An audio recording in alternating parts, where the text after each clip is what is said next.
And we can go ahead and get started. It's a little after 3. I know we've got some folks joining us. And so I will say hello and welcome to our webinar with CommScope, sharing tips for a successful virtual internship. CommScope was recently named one of 50 companies that put on awesome remote internships, so they know a little bit about what they're talking about today. They know a lot about what they're talking about today. And this webinar is an offering from the Metrolina Career Consortium designed to help students and alumni prepare for the upcoming fall and internship career fair hosted virtually by UNC Charlotte on October 8th and 9th, which CommScope will be represented at. And my name is Katie Woolman. I am the Director of Career and Professional Development at Lenoir-Rhyne University. I have the pleasure of introducing Jordan Thomas and Lydia Dyer, who will lead today's presentation. We will have time for questions at the end of the webinar, and I will let our experts take over from here. Thank you, Jordan and Lydia. I know you both are so busy, so we greatly appreciate you taking time out of your busy schedules to join us today, and we really look forward to all of the awesome wisdom that you have to share. Thank you. Thank you. Thanks, Katie. We are very happy to be here today. My name is Lydia Dyer. I am University Relations Recruiter at CommScope, and Jordan Thomas is also on the call, and she's University Relations Recruiter too. So this past summer, we were tasked with transitioning our internship program to be completely remote in just a few weeks, and it seems like we did a good job with that. Just being named top 50 was a huge accomplishment. So we want to share a few tips and tricks for how to have a successful internship, and hopefully these tips will get you on the right path to landing your on. So Jordan, if you want to go to the next slide. Perfect. So first, we just want to cover what CommScope is, who we are, and then we'll go over what our virtual internship program looked like, and then we'll give you some tips and tricks on how you can land your virtual internship and how to make the most of that virtual internship. So on this slide, to start off with what CommScope is, if you look at what happens in 1 internet minute, and this was from 2019, so I can only imagine how much these statistics have gone up in just a year. So you'll see 2.1 million Snapchats have been sent in 1 minute, 18 million text messages sent, 1 million people logging into Facebook. So there's a lot of activity going on the internet. So this probably isn't news to you, but the numbers really put it into perspective. All of these things are able to happen because of CommScope. So on the next slide, I do want to tell you a little bit about how CommScope helps to transform connectivity. This market is always changing, always revolutionizing. And 50 years ago today, or not today, but 50 years ago, the first mobile cell phone call was made. So it's hard to believe that that was 50 years ago. And then 25 years ago was when Wi-Fi was introduced. So just to see how far it's come since then is truly incredible. So wireless connectivity is so much more than just a phone call now. So it's mobile broadband, it's all the services with the power of computing in our hands with our phones, our laptops, and a multitude of connected devices and things, IoT devices. I'm sure you guys have all heard about those. And today we're enabling the rollout of 5G and private networks of all shapes and sizes. So you hear 5G a lot, LTE, CBRS, Wi-Fi for urban and rural home settings. So we help our customers navigate all the choices and challenges of wireless connectivity by leveraging our experts and our experience. Yep, you're fine. So on the next slide, just a few fast facts about CommScope. We have over 30,000 employees across the world. So we are a global company. In 2019, we had 8.3 billion in net sales. We have over 10,000 partners. Each year, we're investing 800 million into research and development, which I think is awesome because you always have to be looking forward in this industry. And currently, we hold just over 15,000 patents. And on the next slide, you can see just how dispersed we are throughout the world. So we are in almost basically every region. So North America, our headquarters is in Hickory, North Carolina, which is where Jordan and I typically sit. You can tell probably from our backgrounds that we're sitting at home right now. But we have offices in Central and Latin America, EMEA and APAC regions as well. And so on the next slide, you can see how to go and apply to our current positions and any openings that we may have. So our website's there. You can check out our early career opportunities and internship opportunities there as well. And from here, I'm going to turn it over to Jordan so she can tell you a little bit about what our virtual program looked like this summer. So I am excited to share with you not only what we had this summer as a virtual opportunity, but what we have to offer next year. We are attending the career fair next month at UNC Charlotte virtually.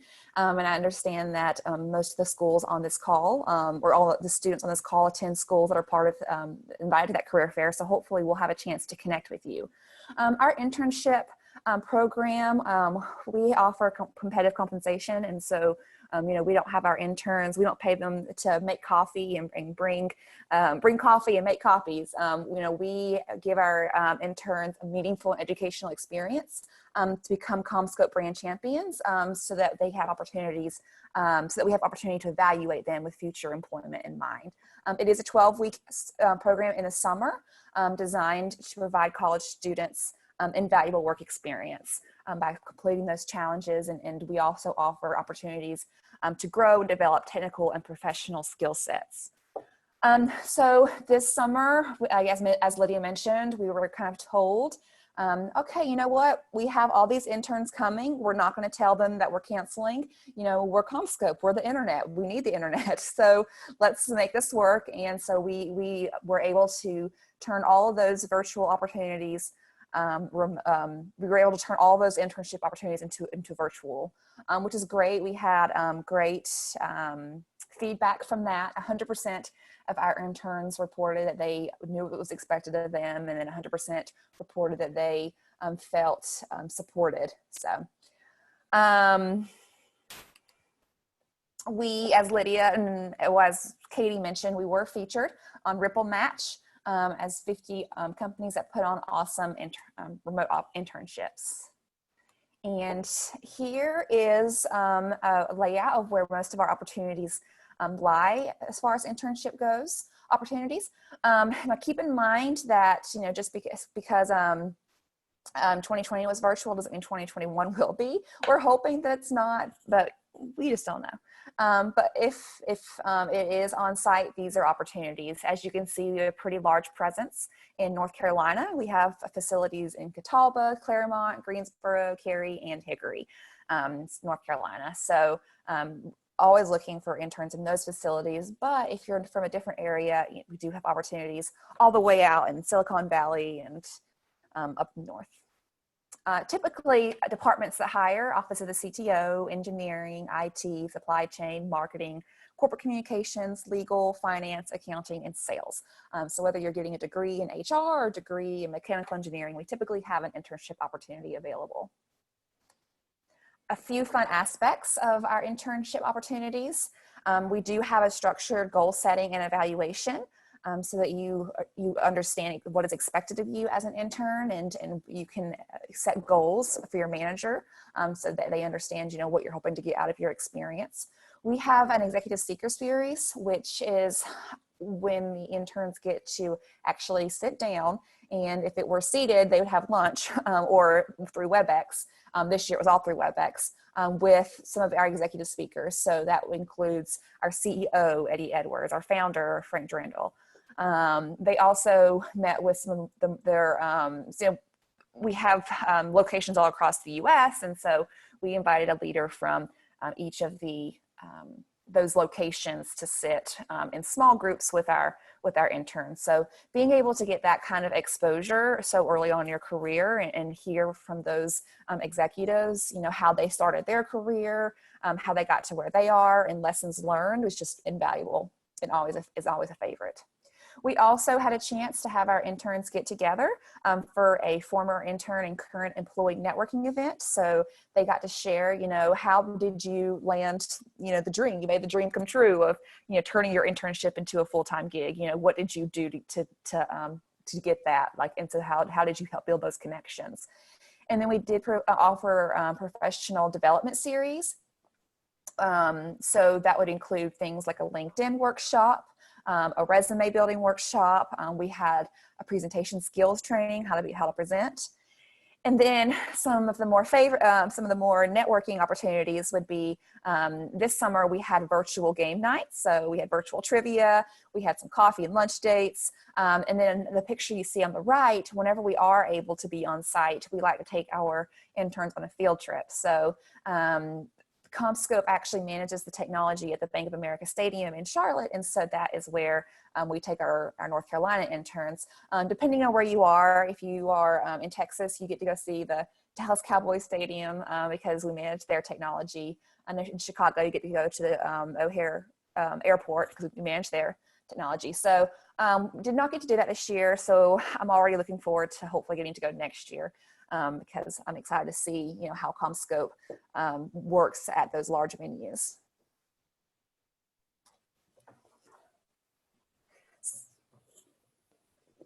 Perfect. So we want to tell you some tips on how to get yourself into a company that has a virtual internship program. So we shared a little bit about ours and some of the components. You'll see that a lot of the companies that do host a virtual program still have a lot of side events and networking events available. They just look a little different right now. We're all behind our computer screen, but just having your hands and having your hands on projects and getting real work experience is invaluable, no matter if you're doing it from home or from an office.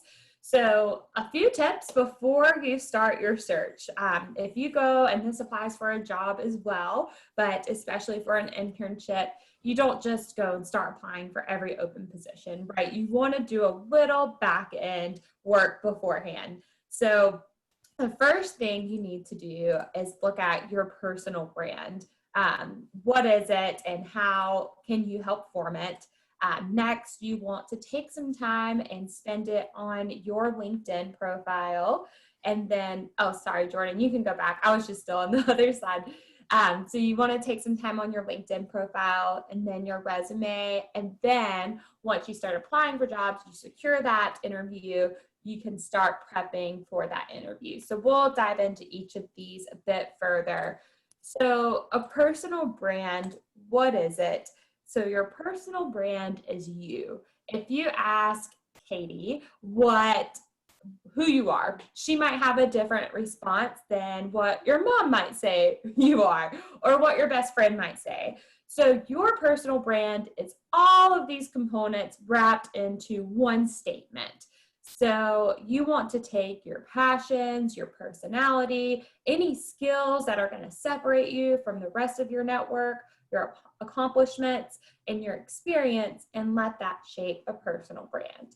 So my personal brand statement, I'm passionate about connecting students and early career professionals with opportunity. So I'm a recruiter, I'm passionate about early career space, and that's what I do. So that's one personal brand statement. You can have multiple, but it's a little bit of everything, and it's going to help differentiate yourself and build your reputation and shape your story. So what is so important is to not only create your personal brand or put that stamp on your personal brand, but to transition that brand to your LinkedIn profile. So if you do not have a LinkedIn profile and you are serious about finding a job or an internship, please, please, please take time, make your LinkedIn profile, because it is going to help you out more than you even know in that job search. Not just for job search though, it helps you build a network. You can learn from other industry leaders that you can follow on LinkedIn. It truly is an awesome professional platform. So if you don't have one, you need to go make one. But you can see that there are over 690 million users in over 200 countries and territories worldwide on LinkedIn. that is a huge platform. If I am going to meet someone new for a meeting or a conference, I'm going to look them up on LinkedIn first to figure out what I'm getting myself into. It helps me put a face with the name, helps me understand their experience, what to expect. So you can use it for a multitude of things, not just a job search.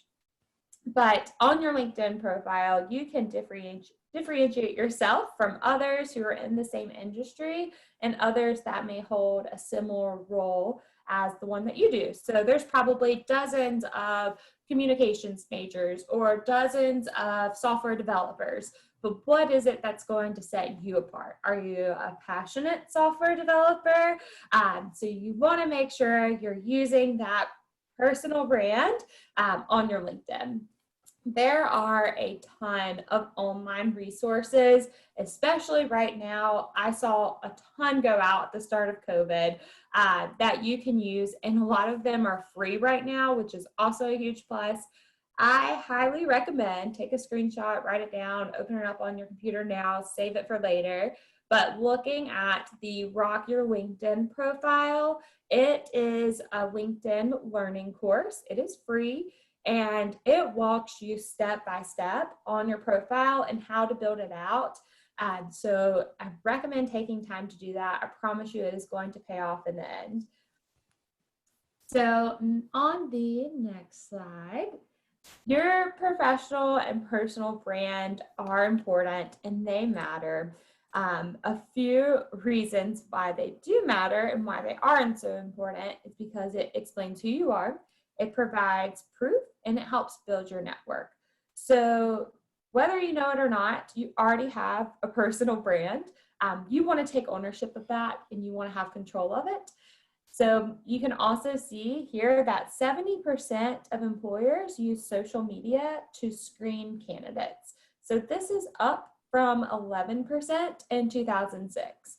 If I have a candidate apply to a position, I like to cross-reference their LinkedIn profile. I like to see if those jobs are matching up. I like to see if we have any people that we know in common, give us some common ground to talk of. So your employers that you're going to apply to are going and cross-referencing your resume to your LinkedIn profile. So you want to make sure that it does bring your background and your experience in the right light. It also provides proof. So on LinkedIn, you can put your skills, you can put recommendations there, you can curate your own content, share your content, become a subject matter expert, and be an influencer in your space. 58% of employers use social media to find information supporting a candidate's qualifications. And then, of course, your network. People promote people that they know and that they trust. So this is a great place, your network, not just on LinkedIn, but at work, in the office, and school. Your network is going to help you get you to where you need to be. So utilize that. 70% of people in 2016 were hired at a company where they had a connection. So something to think about there. So hopefully this shows you why your personal and professional brand is so important and why it's certainly worth the time for you to invest in before you start that job search. And then of course you have your resume. So on the next slide, and I will throw in the LinkedIn learning course does say that your LinkedIn profile should not read like a resume, but I will throw that out there too. Your LinkedIn profile should not read like a resume. But a good resume is so important. Employers look at your resume for about 6 seconds and make a decision whether or not you're a good fit or whether or not you can move forward based off of that quick initial glance. So recruiters will look for keywords that are in the job descriptions. So if the position has good communication skills listed on it, then your resume should have that you have good communication skills or teamwork or technical skills. If it's a IT related position and they need somebody with Java experience, please make sure your resume has Java experience listed and maybe even a few projects that you've done. It doesn't have to be in the professional setting, but at school, any group projects, what have you done with Java? Make sure your resume shows it if it's a requirement for the job. And of course, you want your resume to have grammar. It needs to be grammatically correct. It needs to show your education. Make sure you put your expected graduation date. If you have a GPA above a 3.0, put that GPA on there. You hear different things. It can be above a 3.0 or 3.5. If the position you're applying for doesn't necessarily have a GPA requirement, maybe don't put it on there. But use that up to your judgment. Make sure it showcases any job longevity that you have, or if you had increased responsibilities, make sure it has that listed as well. So resume is a snapshot of your professional brand and what it says about you. So take the time to update your resume. Don't use the same resume for every single application. Like I mentioned, look over that job description. What do you need in this role to be successful, and how does your experience match up with that? That resume should be a storyboard for that, and it should really explain why you're a good fit. So take time to curate it for each and every position.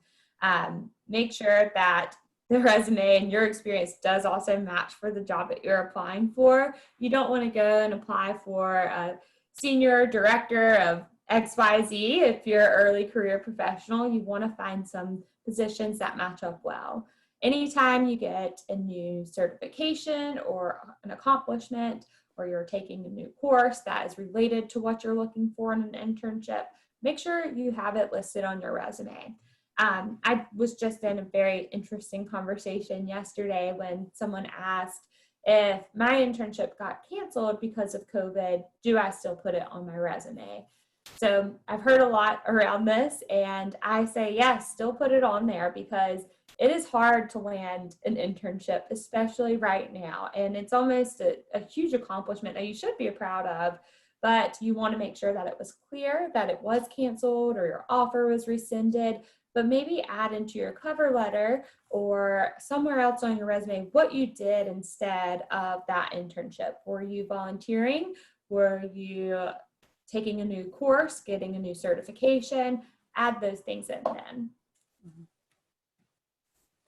All right, so a few tips about whenever you do, land that interview, on how to make the most of your virtual interview prep. Test your audio and video before the interview. Chances are, depending on the company you apply for, you'll meet with a recruiter, similar to Lydia or myself, before you meet with a manager. And don't be afraid to ask, and that recruiter is there to help you land the internship. Their goal is to find the most qualified. And so I know Lydia and myself, we tell our applicants, if you want to do a test, if you want to do a test run at the video and the audio before you meet with the manager, let us know and we can set up a pretend time. So feel free to, don't be afraid to ask your recruiter the same. Video, if you are given a link to join the video online, log in 7 to 10 minutes early, just to make sure that you troubleshoot any problems that you do have. And then dress for success. I actually had a hiring manager last year who dismissed a candidate within the first 5 minutes because they were wearing a ball cap, and they were like, they asked a few questions, but then they said, okay, well, that's all we have. And they came back to me and said, they didn't seem very serious. They were wearing a ball cap, and that would have been a really good candidate. So, make sure that you do dress for success in those interviews. And then confirm time zones. So I had another candidate, thankfully this one wasn't held against him, but he was in Florida and he was in the central time zone, and his boss was in the Eastern time zone. And so, well, no, he was in North Carolina, and his boss was and the manager was from North Carolina, but he went on vacation to Florida. And so he just wasn't, he had just forgotten about the time difference. And so he missed his interview, but he was able to reschedule. So just confirm the time zones.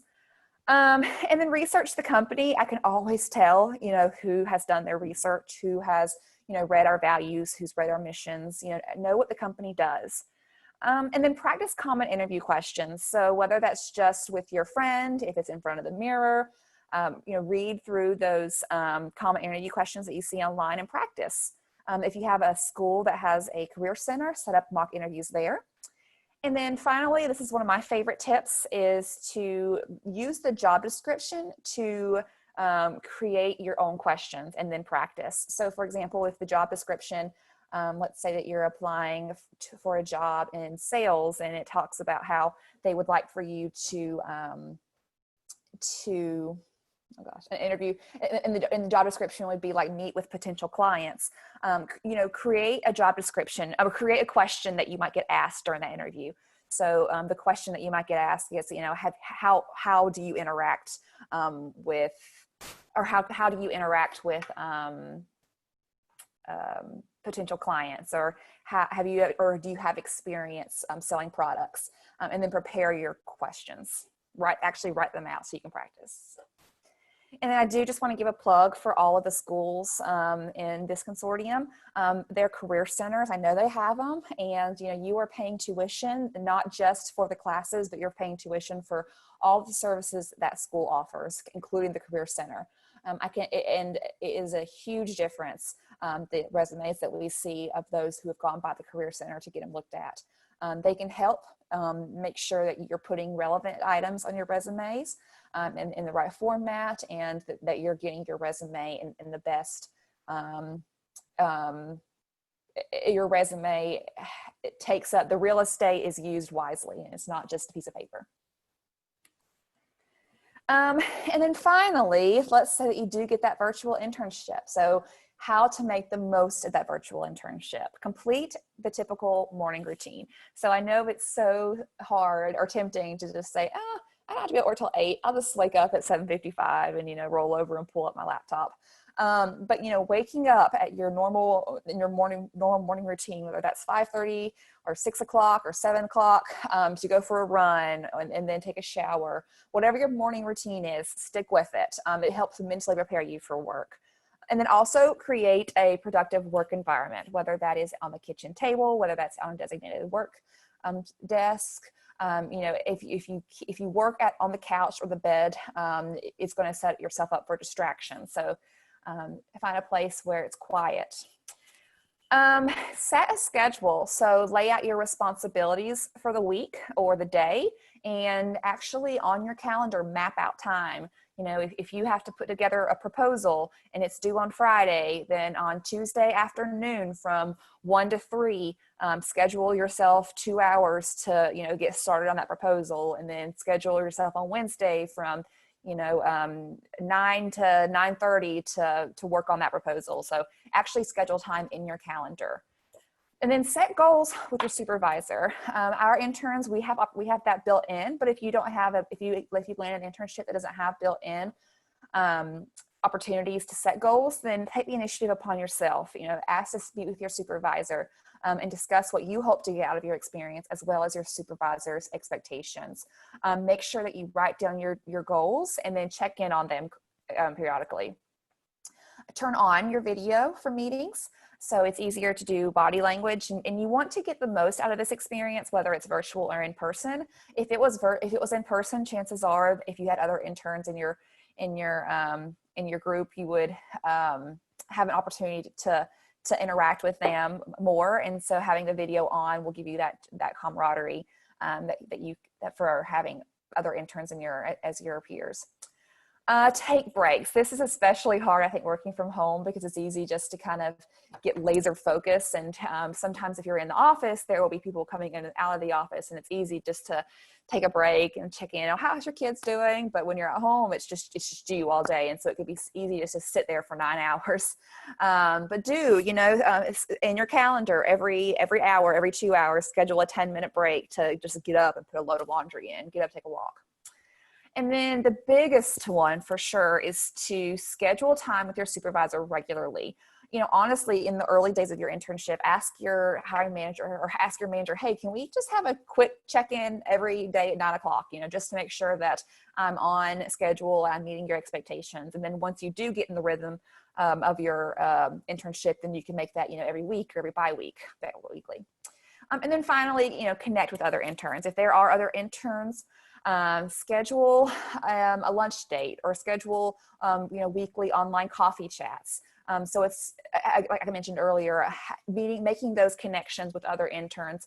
It's going to give you opportunity to get advice, build your network, and then learn about different career paths.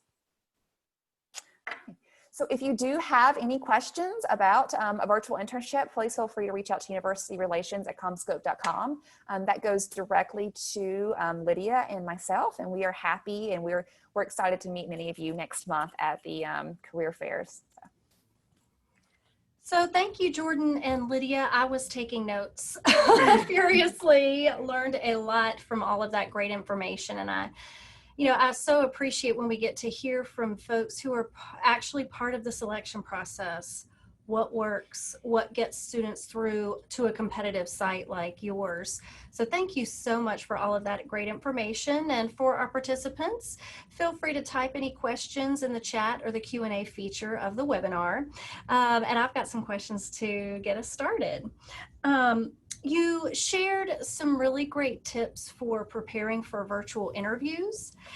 And I'm curious if those would be the same or similar tips that you would suggest for students to prep for this fair.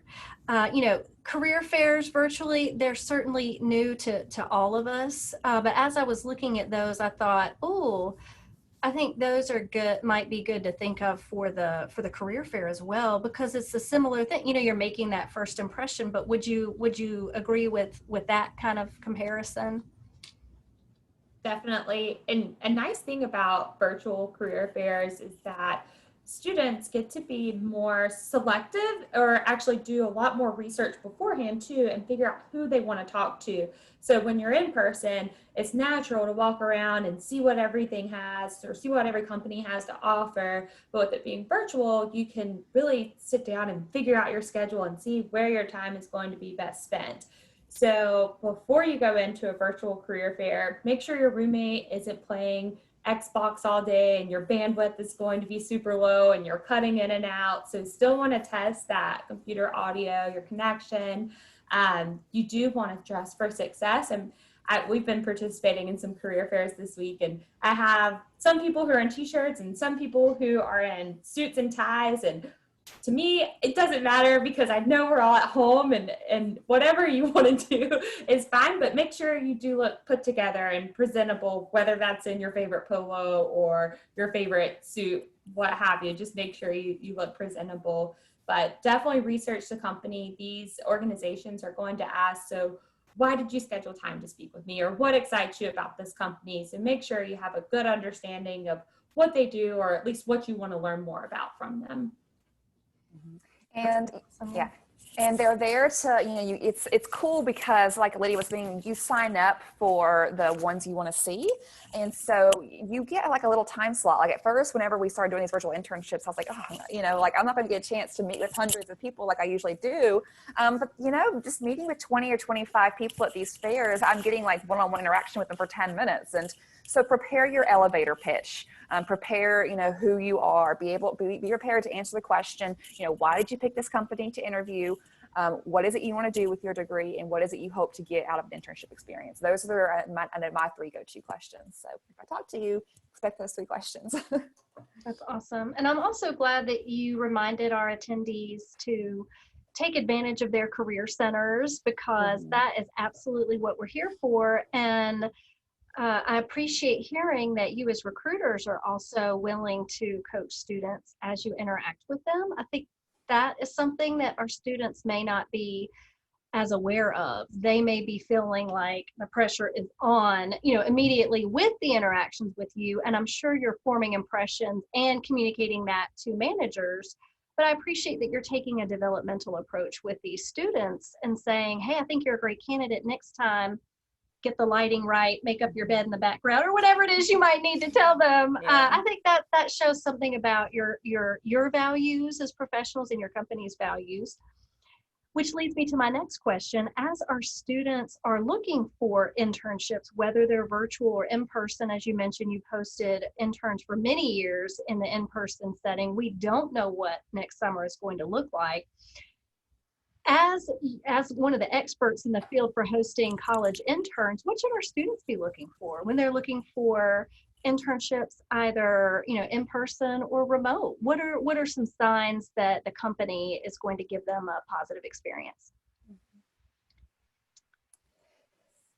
So it's a learning experience, an internship is. So we don't expect our interns to come in and, know everything right off the bat, but as an intern or a student looking for an internship, make sure the company has that same mindset. So make sure that it's going to be an environment that will be conducive for learning, and that you will have support for learning new tasks or new skills throughout the program. So I think that's a huge tip for success, but also you don't have to have the industry for the internship that you want to be in forever. It's an internship for a reason. And if you go into something thinking that's where you want to be forever, it turns out you don't like it, that's okay. But if it does turn out that you do like it, that's even better. So now you have a better direction on what your career path is going to look like afterwards. And Jordan, sorry, I didn't mean to cut you off. No, I'm glad you went first. It gave me a chance to compose my thoughts. But I would ask two questions. I would ask one, what kind of projects have your interns done? That gives you an idea to evaluate, hey, am I going to be given an opportunity to put my skills to work, or am I going to be getting coffee? And then the second one I would ask is, what opportunities do you have for new graduates, or do you have a high conversion rate for your interns to graduates? I know our interns, we don't guarantee anyone a job, but we definitely, they are our pipeline for new talent. And so I would just ask, how does your company feel about new graduates, and, how likely is it I would be offered a position? So yeah, those are the two that I would probably focus on when looking for one. But like Lydia said, internships are extremely competitive. So I wouldn't be too picky. I would get an experience. The experience would be great. But yeah, I mean, you definitely don't want to spend your summer doing something because it's an internship. You definitely want to try to get into the field that where your degree would be applicable. Thank you for that. And that is a good lead into my next question. And that is, so from my perspective as a career counselor, I often see students who hesitate applying for internships. They're not sure if it's the perfect fit, so they are hesitant to apply. And my encouragement to them is, you don't know if it's a good fit until you go through the process. So it sounds like you were encouraging that. Also apply to as many internships as you can. Something else that I think, and again, even if you don't know if it's going to perfectly work out, go ahead and give it a try. The process is going to help you figure that out on your side and on their side. And also, sometimes students are surprised by the timeline for recruitment for internships. So can you talk to us a little bit about, at a competitive international company like yours, what's your timeline for summer internships? The application process, I mean. You go ahead, Lydia. So our applications for summer internships open in the late fall. A lot of companies that are the same size or similar in size to us are even starting now. So if you want an internship for next summer, 2021, start looking and start researching companies now, because there are positions that are open, and it is such a competitive field and market out there. You want to get your foot in the door first. And Katie, I'm so sorry. What was the first part to your question? I think that was it. Just the timeline for when students need to be looking at this, because again, I think that surprises them. So yeah. You answered it. And I know you mentioned too, applying for something you might not be sure of. You're not sure of it yet. Yes. Apply, talk to the recruiter, because recruiters like Jordan and myself that are in this space are passionate about early careers and early career professionals. We want to see you succeed. So if we're talking and we're having a conversation, I'm learning more about you, and it's not a good fit, we're usually pretty candid in telling you why and giving you tips on what to do next, where to turn next, and how to find something that might be best for you. And I think you'll find that at a lot of organizations, because to be in this space, you do have to have that passion there, and hopefully you have those positive experiences elsewhere too. So even just the application itself is a learning process. And I agree with that. And again, it's great to hear that recruiters are in kind of on your side. And I think often students and even early career folks don't always perceive you that way. They would if they knew you. But that's great to hear that students can learn throughout the process, maybe get some feedback along the way on their resume, on interview skills. And as I tell the clients that I work with, the more you do them, the more comfortable you get. Mm-hmm. And so that's another reason to apply for as many internships as you can, fit in your day, fit in your time, because the more you do it, the more confident you get. And then when Dream Internship does get posted, you'll be ready to go. Mm-hmm. It also sounds like, you're encouraging, and so great, because a lot of what we tell our students too, so it's great. You're encouraging a lot of customization of the marketing materials when they apply for companies, the research ahead of time. So that is time consuming for a student to do, but it sounds like that is one of the best ways that they can stand out. And so you talked about this a little bit, but with such a competitive situation here, can you talk a little bit more about what our students can be doing to stand out in the process? I definitely think spending some time in the Career Center, working on that resume. And whenever it comes time to identifying what to put on your resume, as an early career student, it's great to see, those jobs that you've had. And working in a fast food restaurant in high school shows me that you can manage time. I love seeing that. But what I'm really excited about is your projects. What have you been doing? If you're a computer science student, what have you been doing in computer science projects? What have you developed? What have you coded? What have you done as a group project? So, honestly, if your resume is nothing but projects, that's okay with me, because that is where you're getting your experience from. But then also, as I mentioned, even a small part-time job after school shows that you've taken the initiative to stay responsible and to manage your time.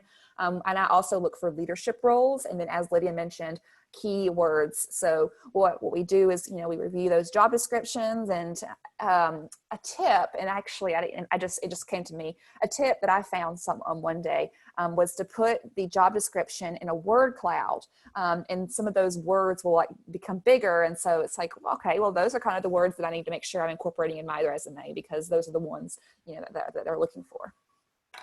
I think another tip too for your resume, and what you definitely want to highlight, is how are you involved on campus?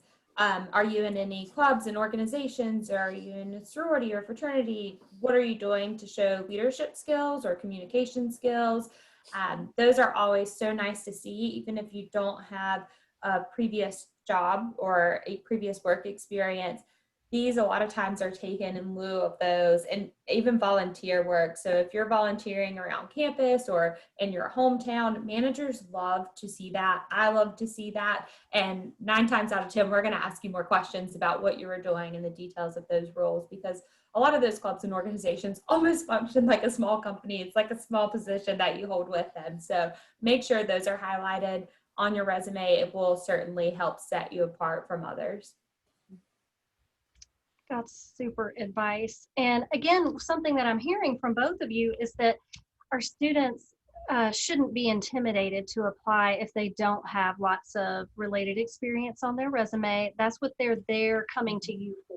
Mm-hmm. So it sounds like you just want to get a picture of what they've done in the past. And again, I appreciate the idea to include course projects. Mm-hmm. That can certainly keep students busy. They may not have a whole lot of time for extra work outside of that, especially for certain kinds of projects. So that's great to hear that that's something that can show you what skills they have, what they're capable of, and you can help translate that to potential success at your site. So that is really good to hear.